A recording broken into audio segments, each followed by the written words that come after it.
नमस्कार किसान भाइयों, मैं हूं सीएम त्रिपाठी और आप देख रहे हैं एग्री किसान चैनल। आज इस वीडियो के माध्यम से बात करें किसान बिल के बारे में। आखिर में किसान बिल है क्या और हमारे किसान भाई इस पर विरोध क्यों कर रहे हैं, इस बिल का भूख हड़ताल क्यों कर रहे हैं, चक्का जाम क्यों कर रहे हैं, हरियाणा और पंजाब में यह ज़्यादा क्यों हो रहा है, मतलब कि ज़्यादा इसका विरोध क्यों हो रहा है और इसका विरोध देश में हर जगह देखा जा रहा है। तो ऐसा सरकार ने ऐसा कौन मतलब क्या उसमें कर दिया है कि हमारे किसान भाई इस पर आक्रोशित हो गए हैं और जगह जगह पर इसका विरोध कर रहे हैं। किसान बिल है क्या, हम बात करते हैं इसमें पूरे विस्तार में। तो किसान बिल तीन विधेयकों का समूह है, मतलब कि इसके अंदर 3 बिल हैं जिसका नाम किसान बिल दे दिया गया है। जो इसमें पहला बिल है वो है आवश्यक वस्तु संशोधन विधेयक 2020। यह 1955 में यह एक अधिनियम है, एक कानून था जिसमें संशोधन करके, मतलब कि वर्तमान में संशोधन करके इसका नाम संशोधन बिल कर दिया गया है, आवश्यक वस्तु संशोधन विधेयक 2020। इसमें क्या है हम विस्तार से आगे बात करेंगे। दूसरा बिल क्या है? दूसरा बिल ये है कि कृषक उपज व्यापार एवं वाणिज्य संवर्धन और सरलीकरण विधेयक 2020। इसमें क्या है, इसका विरोध सबसे ज्यादा हो रहा है हमारे देश में। अब तीसरा क्या है? तीसरा यह है कृषक सशक्तिकरण एवं संरक्षण,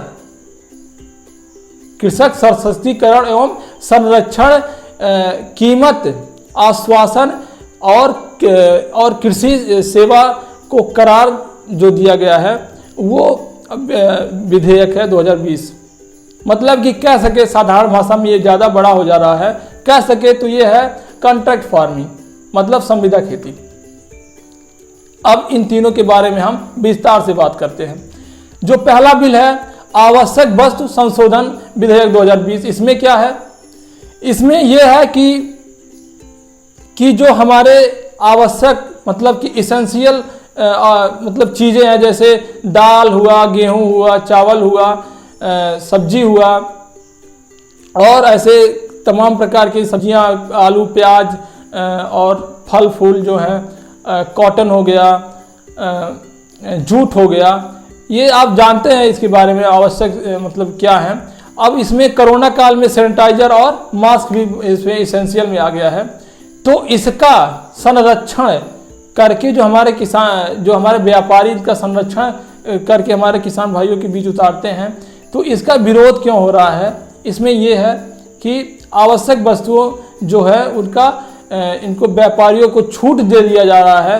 पहले तो मानक था कि आप कोल्ड स्टोरेज में इतना ही आलू जमा कर सकेंगे, इतना ही प्याज जमा कर सकेंगे, इतना ही गोडाउन में आप धान गेहूं खरीद करके रख सकते हैं। तो इसमें ये हुआ क्या कि अगर तो व्यापारियों को ये कह दिया जाए कि आपको छूट दे दिया जाए, आप जितना चाहे उतना संरक्षण कर सकते हैं मतलब खाद्य सामग्रियों का, तो किसान भाई क्या करेंगे? जितने भी कृषि उत्पाद हैं अपना कोल्ड स्टोरेज गोडाउन लगा करके सारे उत्पाद को प्रिजर्व करके मतलब मार्केट से गायब कर देंगे, मतलब कि अपने में अंदर समाहित कर लेंगे और जब मार्केट में यह चीज़ खत्म होने लगेंगी तो इसका मूल्य बढ़ा करके फिर किसानों को और लोगों के बीच उतार देंगे मार्केट में। तो इसमें तो ज़्यादातर देखा जा रहा है, हमारे किसान भाई इस पर देख रहे हैं कि इसमें ज़्यादातर व्यापारियों का फायदा हो रहा है, इसमें किसानों का कोई फायदा नहीं हो रहा, किसानों का घाटा ही जा रहा है, इसीलिए इस पर विरोध हो रहा है। और इसमें क्या है कि आवश्यक वस्तु से प्याज और ऐसे 2-3 चीज को निकाल दिया गया है, मतलब कि अलग कर दिया गया है, इस पर विरोध हो रहा है। अब दूसरा चीज जो है उस पर क्यों विरोध हो रहा है, जो है मतलब कि कृषक वाणिज्य एवं व्यापार विधेयक 2020 में। इसमें यह है कि आप किसान हैं तो आप कहीं भी किसी को भी अपना उत्पादन बेच सकते हैं, अपना उत्पादन किसी दुकानदार या किसी मंडी में आप जाकर के बेच सकते हैं। तो इसका विरोध क्यों हो रहा है क्योंकि किसान भाइयों को ये नहीं बताया गया है कि उनका एमएसपी मिनिमम सपोर्ट प्राइस इस पर लगेगा या वो व्यापारी अपने मन से ही आपके मूल्य का निर्धारण करेंगे। इसमें सरकार ये क्लियर नहीं की है। तो पहले क्या होता है, अभी क्या हो रहा है कि एपीएमसी मतलब कि एग्रीकल्चर प्रोड्यूस मार्केटिंग कमेटी, ये है मतलब कि इनकी मंडियों में, इसके तहत मतलब कि सरकार का एक सिस्टम है, इसके तहत आप जाते हैं तो आपका न्यूनतम समर्थन मूल्य लगता है। मतलब कि गेहूं का पहले से 1925 था, इसको सरकार बढ़ा करके 1975 कर दिया। तो इसमें किसानों को पता है कि हमारे गेहूं का मूल्य इतना है, लेकिन अगर तो इसको हटा दिया गया तो इसका मूल्य बढ़ भी सकता है और घट भी सकता है। हमारे व्यापारी इसको बढ़ा कर भी ले सकते हैं, अगर तो उनको आवश्यकता है तो घटा कर लेंगे, अपनी मनमानी करेंगे। तो ये है इसमें। तो हरियाणा और पंजाब में इसका विरोध इसलिए ज़्यादातर हो रहा है, हमारे किसान भाई कर रहे हैं कि वहाँ पर जो है, जो एपीएमसी है, एपीएमसी में ये नियम है, ये रूल होता है कि आप जाएंगे तो उसको आपको टैक्स पे करना पड़ेगा। हर राज्य का अलग अलग होता है, 2%, 3%, 4%। तो हमारे ख्याल से हरियाणा का 4% जो ऐसे कुछ करके है, तो इससे उनको ज़्यादा फायदा होता है, वहाँ की सरकार को फायदा होता है, वहाँ के जो मंडियाँ हैं उनको फायदा होता है। ये फायदा अब नहीं मिल पाएगा, इसीलिए ज़्यादातर वहाँ विरोध हो रहा है। तो और कह सके कि ये अगर तो टैक्स खत्म हो जाएगा तो कहीं ना कहीं किसानों का फायदा भी है, घाटा ही नहीं है टोटल। लेकिन इसमें है क्या, अगर तो आपको छूट दे दिया जाए कि आप कहीं भी दुकानदार पे या कहीं भी मंडी में बेच सकते हैं, तो धीरे धीरे सरकार एपीएमसी को हटा देगी। जब वहाँ पर कोई सामान का बिक्री नहीं होगा, आप सामान नहीं ले जाएंगे, आप अपना अनाज नहीं बेचेंगे, तो सरकार को कोई इससे फायदा नहीं होगा, तो ये हटा देगी। और जैसे ही इसे हटाएगी तैसे ही व्यापारी अपने मन से आपकी खरीदारी करेंगे, चाहे बढ़ा करके और चाहे घटा करके। लेकिन ज़्यादातर देखा जाएगा तो घटा करके ही लेंगे, क्योंकि वो अपना फायदा देखेंगे। किसानों का फायदा सुनने से क्या मतलब है, किसान इसीलिए इस पर विरोध कर रहे हैं ज़्यादातर।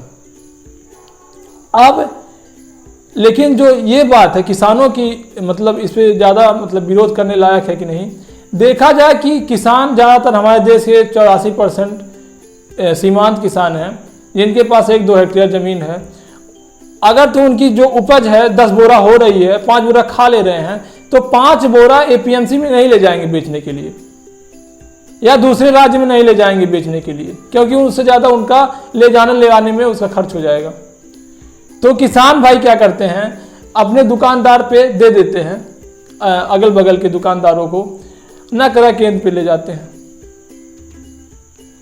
तो इसमें देखा जाए सीमांत किसानों का ज़्यादा कोई घाटा भी नहीं है, लेकिन घाटा हो जाएगा जब इनका एकाधिकार हो जाएगा। जब इनका एकाधिकार हो जाएगा मार्केट पर, तब आपका घाटा हो जाएगा। इसीलिए हमारे किसान भाई भविष्य को लेकर के चिंतित हैं। अब तीसरा बिल में क्या है, तीसरा बिल में ये है कि कॉन्ट्रैक्ट फार्मिंग क्या होती है। कॉन्ट्रैक्ट फार्मिंग में ये है कि किसान, जो निजी कंपनियां हैं, निजी कंपनियां आपको आपके खेत में आपसे समझौता करके एक एग्रीमेंट करवाएंगी कि 5 साल के लिए आप ये मेरा दिया हुआ बीज बोएं और जो उत्पादन है वो हमें दें। पहले से उसका मूल्य निर्धारण कर दिया जाएगा कि आपका मूल्य यही दिया जाएगा, पहले ही आपको बता दिया जाएगा इसका मूल्य यही है। तो इससे सरकार चाहती है किसानों की आय दुगनी हो, लेकिन उन्हें मतलब किसान भाइयों को ये लगता है कि अगर तो मेरा उत्पादन उनके मतलब कि वो जैसा चाहते हैं वैसा खड़ा नहीं उतरा, तो ये सामान कहीं लेने से इनकार ना कर दे और हमें ज़्यादा हानि हो सके, हानि ना हो जाए।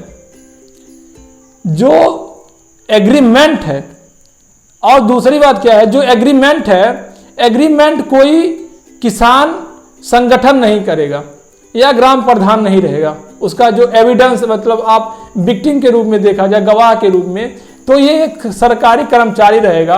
और सरकार और व्यापार के बीच अगर तो गठबंधन हो गया तो हमारे कहीं ना कहीं किसानों का ही घाटा जाएगा।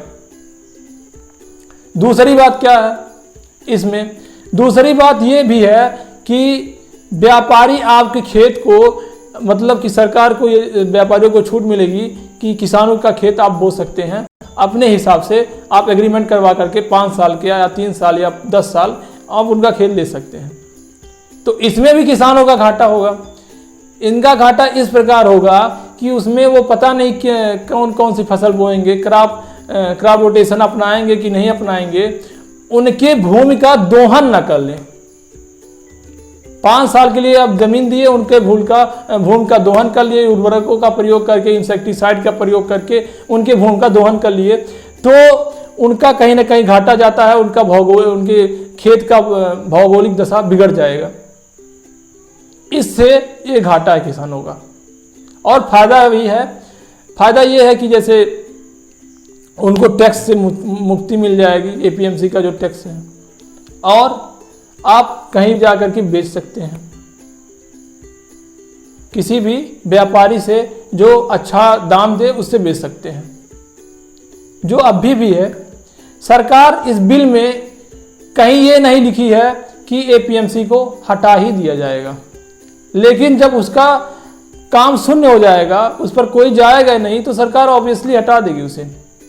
ये चिंता का विषय है, इसीलिए हमारे किसान भाई इसका विरोध कर रहे हैं। किसान भाई, हमें उम्मीद है कि हमारा वीडियो अच्छा लगा होगा।